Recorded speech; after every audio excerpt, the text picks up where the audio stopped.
If you've ever walked through the ruins of an ancient city and wondered who lived there, what they believed, and how they built lives from the stone and dust, or if you've ever wanted to see how ancient people organized power, religion, commerce, and family across different cultures and centuries, or if you're just curious about how a city like Rome differed from Babylon, or what connected Greek philosophers. If so, then today's course just might be for you. Today, I'll be reviewing the Great Courses series, Cities of the Ancient World by Stephen L. Tuck.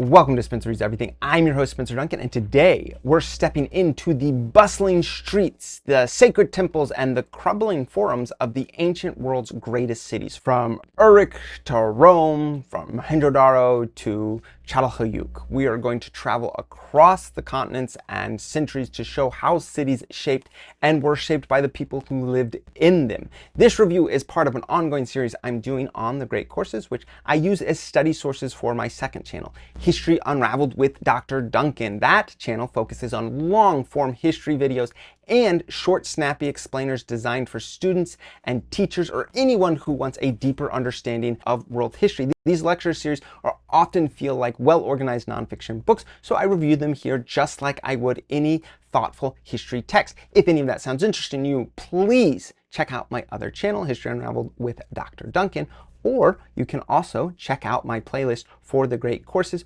or any of the other videos that might be pertinent to this particular one. Here is, of course, a quick biography of the presenter, Dr. Stephen L. Tuck. He is a leading scholar in the field of classical art and archaeology, currently serving as head of the Department of Classics at Miami University. He holds a PhD in classical art and archaeology from the University of Michigan and is perhaps best known to students for his widely used textbook, A History of Roman Art. But beyond the classroom, Tuck is deeply committed to public education, bringing the ancient world to life, not just for scholars, but for general audiences around the world, hence his making of a course like this. His teaching style blends academic rigor with storytelling flair. He has lectured at institutions like Yale, the University of Colorado Boulder, and the Getty Villa, and he's been featured in popular media, including a 2019 Atlas Obscura article on the eruption of Mount Vesuvius and the refugee crisis that followed. Whether he's organizing student experiences at the Villa Virgiliana in Cumae or discussing Roman urban planning, Tuck makes the past feel urgent and alive. In 2014, he was honored with the Excellence in Undergraduate Teaching Award by the Archaeological Institute of America, recognition for his talent for helping others see the ancient world with fresh eyes. In courses such as this one, he isn't just walking us through broken columns and mosaics, he's helping us to reconstruct how ancient cities functioned, breathed, and held meaning for those who built and inhabited them.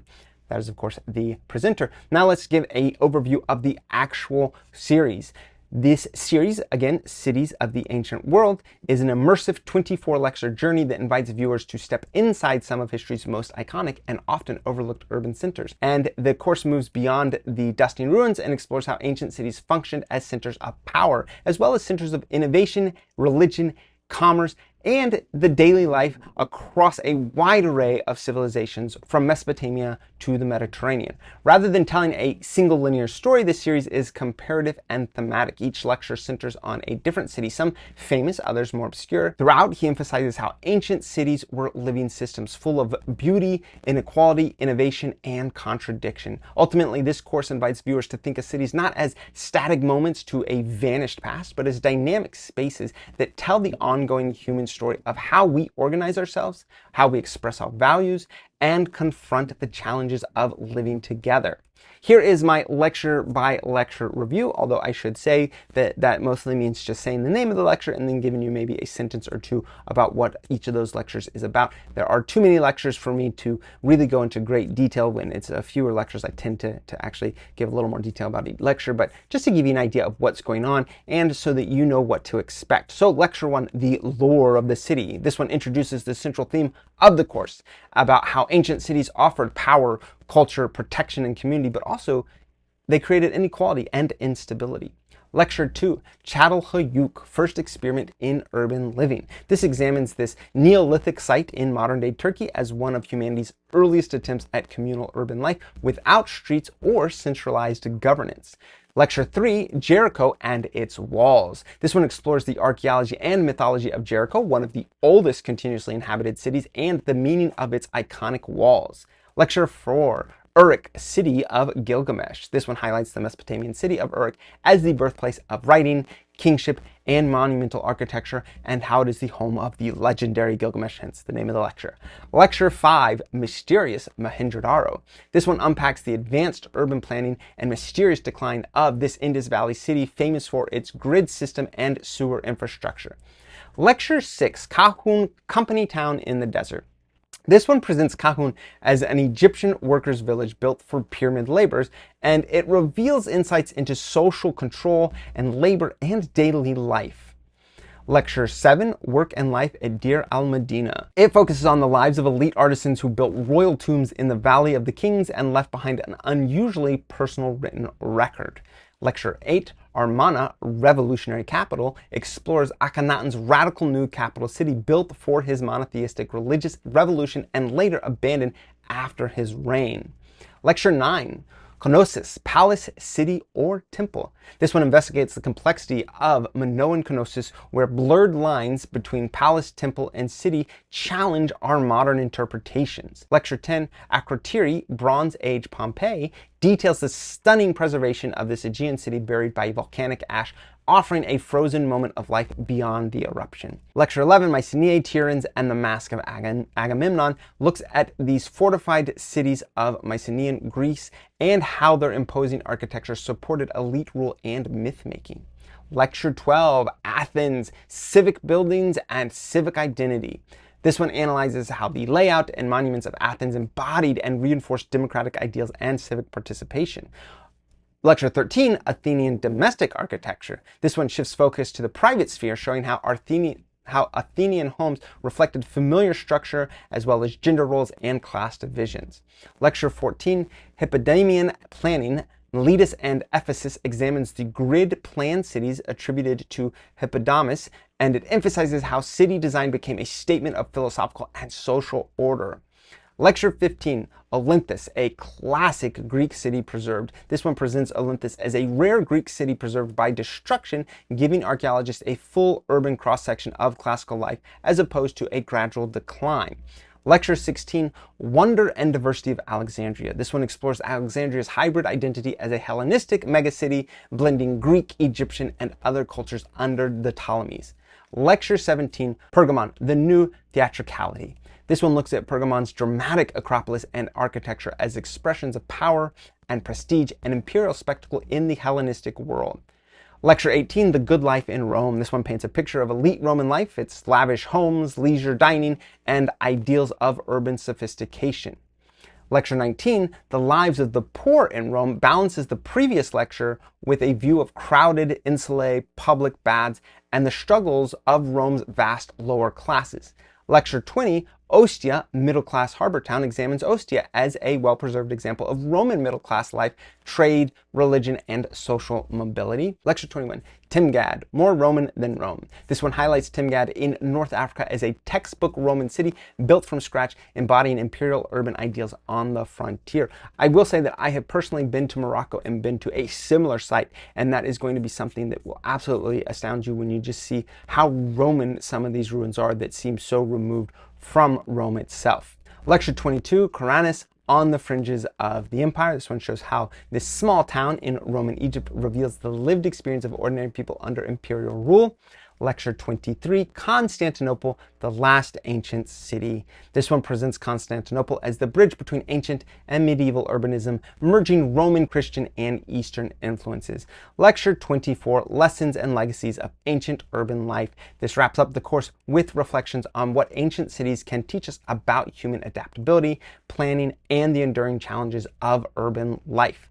Now, that is all 24 of the lectures. Again, each of them is very interesting to pick up on its own. Some of those are cities I'm sure you recognize. Some of those are cities you have probably never heard of. Some of them are cities that I'm confident that I said incorrectly. I've already forgotten how the professor pronounced them when I listened. But I do think that it is worth pointing out some of the most important argumentative distinctions that the presenter makes throughout. So these are some of the central ideas that shape the course and give it depth beyond a simple tour of ruins. For example, he argues cities are expressions of values, not just infrastructure. Tuck consistently argues that the way cities were designed, the temples, the forums, the housing, even the plumbing, reflects the ideals as well as the fears and social structures of the people who built them. He also argues that urban planning is never neutral. From the grid of Miletus to the tight packed insulae of Rome, city layouts reflect who had power, who didn't, and how societies wanted to appear, sometimes masking harsh inequalities with grand monuments.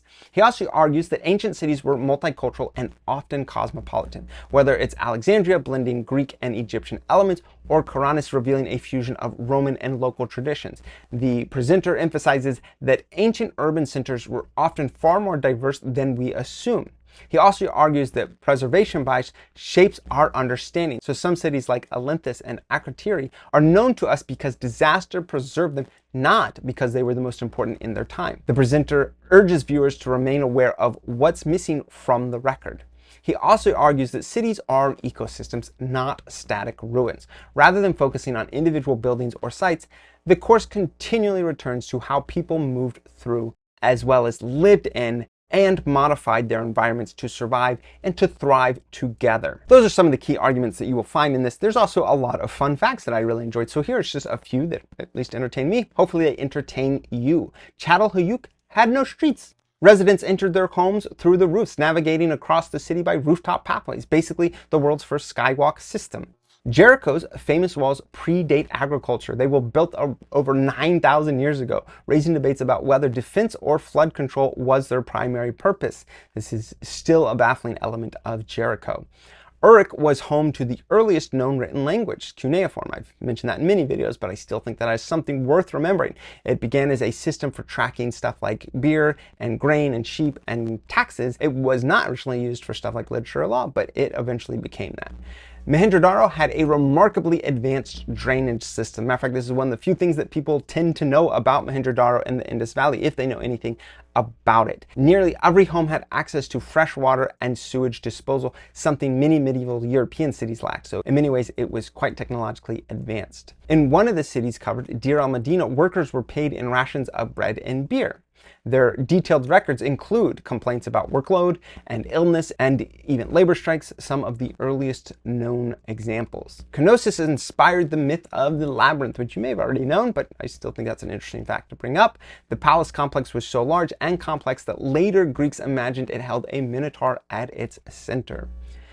Athens' democratic ideals were physically embedded in its architecture. The open agora, the nix, and the visible law courts were designed to reinforce public participation. Timgad had an exact Roman grid with decumanus and cardo roads. It was so rigidly planned that some scholars called it the Roman Sim City. Another interesting fact, Knossos' garbage dumps are archaeological gold mines. This is commonly the case. The papyrus scraps preserved in the desert have revealed everything from tax receipts to love letters. Constantinople's Hagia Sophia combined Roman engineering with Christian ideology. Its massive dome remained the world's largest for nearly 8,000 years and still stuns visitors to this day. I can confirm that. Absolutely. It is probably the first building that I've ever been in where the moment I stepped in it, I felt history. I felt the antiquity of where I was. It was stunning. Still, one of the most personally affecting experiences was stepping into that building. And on that note, I would like to say that I really enjoyed this course, though I'll admit it felt a bit all over the place at times because the premise was to explore cities with substantial archaeological remains. So the lecture jumps dramatically in both time and geography. I mean, one moment you're in the Neolithic Near East and the next you're in Imperial Rome. Then you go off to other parts of Egypt. And so there's a lot of constant shifting and jumping around. And so that means it's probably not the best linear introduction to the ancient world, especially if you're looking for a straightforward chronological narrative. But that said, the sheer variety of cities included made it a consistently interesting watch. I appreciated how much the course made me think about why certain cities have survived in the record and how we've come to understand them.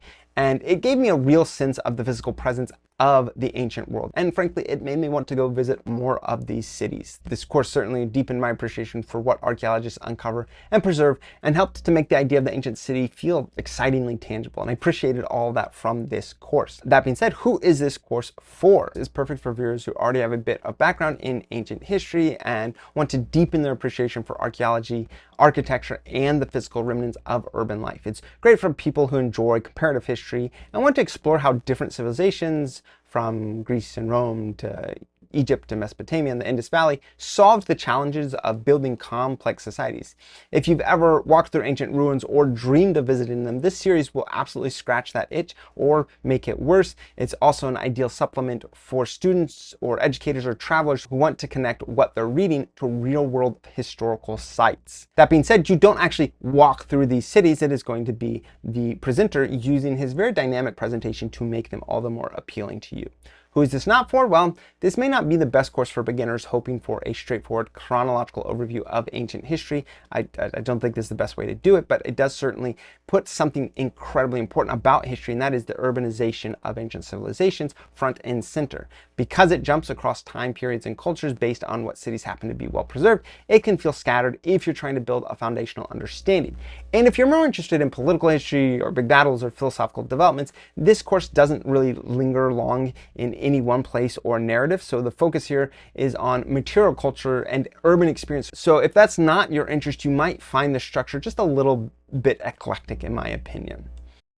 All in all, Cities of the Ancient World is a fascinating, wide-ranging journey that showcases the ingenuity, complexity, and sheer variety of human urban life across time and space. The presenter, Stephen L. Tuck, brings his expertise and clear enthusiasm for the material, helping viewers not just learn about ancient cities, but imagine what it felt like to walk their streets, to build their walls, and to live among their temples and their homes. While it may not be the most linear or introductory of great courses, it offers something arguably more valuable: a sense of wonder and connection to the ancient world through its enduring physical legacy.